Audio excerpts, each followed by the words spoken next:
의도를 쓰인 것 같나요? 바쁜 시간 내주셔서 감사합니다. 네, 또 말씀 나누겠습니다. 배우 때는 자기 감정을 관객들에게 보여주는 일이잖아요. 배우는.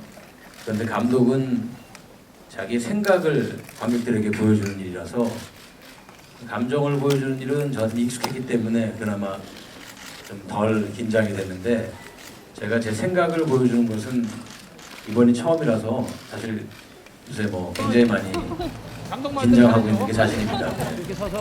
이 영화는 사실은 인기가 높고 낮고 이런 것이 주제이지는 않습니다만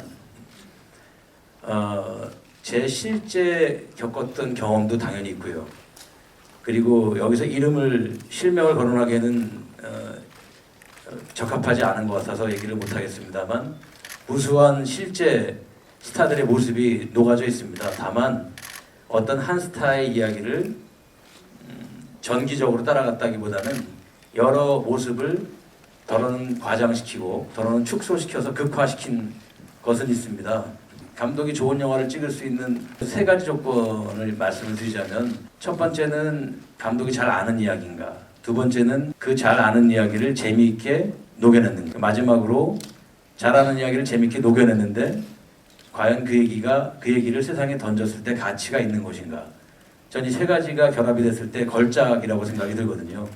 물론 제가 만든 영화니까 제가 스스로 평가하기에는 저는 이미 이 영화에 함몰되어 있기 때문에 자격이 없습니다만 그 생각을 항상 이 작업을 하는 데서 끝까지 놓지 않고 늘 유념하려고 노력을 했습니다. 한 사람 마음을 설득하기도 힘든데 수십만 수백만 명을 가늠한다는 그건 좀 겸허한 태도가 아닌 것 같아서 그런 생각이 들어도 스스로 항상 자제하려고 노력했고요. 다만 바람이 있다면 이 영화는 작품이기도 하지만 상품이기도 하니까 투자한 사람들의 해를 끼치지 않는 소위 얘기하는 손익분기점을 넘겼으면 좋겠다 하는 바람은 있습니다. 그리고 제가 말한 톱스타는 어쩌면 얘기하다 보면 저 유리한 쪽으로 얘기하는 것 같아서 조금 망설여집니다만 기본적으로 대중에게 사랑을 받은 기간도 전 중요하다고 생각을 해요. 왜냐하면 대중들은 어떤 속성이 있냐면 호기심이 아직 사라지지 않은 스타에게, 그런 인물에게 관심을 주게 돼 있습니다. 인기라는 선물을 주게 돼 있고 기본적으로 일정 기간, 제법 오래된 시간을 그래도 외면받지 않고 자기의 본업인 가수면 노래, 배우면 연기에 대한 평가를 받으면서 일정 시간이 넘어간 그런 사람이 기본적으로 톱스타가 되라고 불릴 수 있는 기본적 자질이 있는 사람이 아닌가 생각이 드는데요. 그런 면에서 볼 때는 안성기 선배님 말할 것도 없고요. 저니까 나중에 얘기하기로 하고 최민식 씨나 송강호 씨나 또 장동건 씨나 이병헌 씨, 정우성 씨나 그러니까 우리가 얼핏 떠올릴 수 있는 그런 많은 또 여배우 중에서 김혜수 씨나 이런 많은 분들이 있다고 생각을 해요. 여기에 지금 이렇게 불리지 않은 분들도 중에서 많을 겁니다. 이분만 국한된 것은 아니고요. 그런 것이 이제 그런 의미가 톱스타라고 생각을 하고요. 네, 그렇습니다. 예, 감독님이 옆에 있는 걸 움직임을 느끼면서 같이 찍었던 것 같아요. 이런 경험은 연기를 하면서 정말 처음이었던 것 같아요. 김민준 씨 굉장히 좋은 배우입니다. 연기력만 보강되면은. 그리고 엄태웅 씨도 굉장히 연기된 태도 이런 것만 좀 갖추면, 그리고 외양 이런 것만 좀 보강되면 좋은 배우고요. 물론 농담입니다. 보호만 쓰지 말아주십시오. 이 사람들도.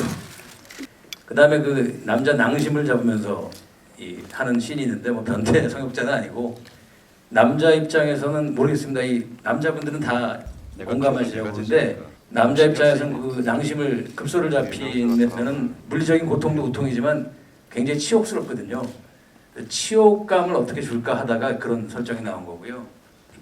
한 가지 제가 배우 감독으로 힘들었던 거는 좀 모니터 앞에서 차갑게 봐야 되는데 배우 생활을 너무 오래, 직업병처럼 오래 하다 보니까 같이 연기를 하거든요. 그러니까 특히 우는 연기할 때가 제일 힘든데요. 태식의 매니저 역할로 나온 이준혁 씨가 교도소에서 우는데 굉장히 슬펐어요. 그래서 같이 계속 울었거든요. 울었는데 배우는 울다가 어디 구석에 가서 이렇게 좀 호흡을 좀 다듬고 다시 오면 되는데 감독은 진행을 해야 돼요, 그 다음을. 그러니까 컷! 자 그러면 저 카메라 이동하겠습니다 이렇게 되는데 무전기로 다 듣는데 컷!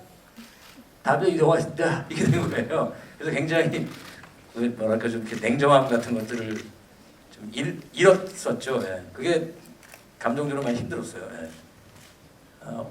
어떻게 만들었나 보자 라는 시각이 굉장히 많다는 걸 저도 잘 알고 있습니다. 그래서 또 이야기는 사실은 좀 뻔한 이야기잖아요.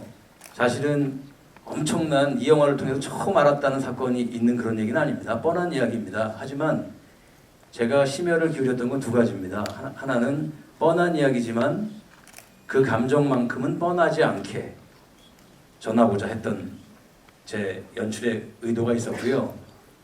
그리고 엄격하게 볼 거라는 그런 예상과 각오를 했기 때문에 저 스스로 흔한 얘기였지만 진심이니까 드릴 수 있는 말씀인데 정말 마음을 한번 모아서 성실하게 영화를 찍어야겠다는 생각을, 이 두 가지 생각을 계속하면서 영화를 찍었습니다.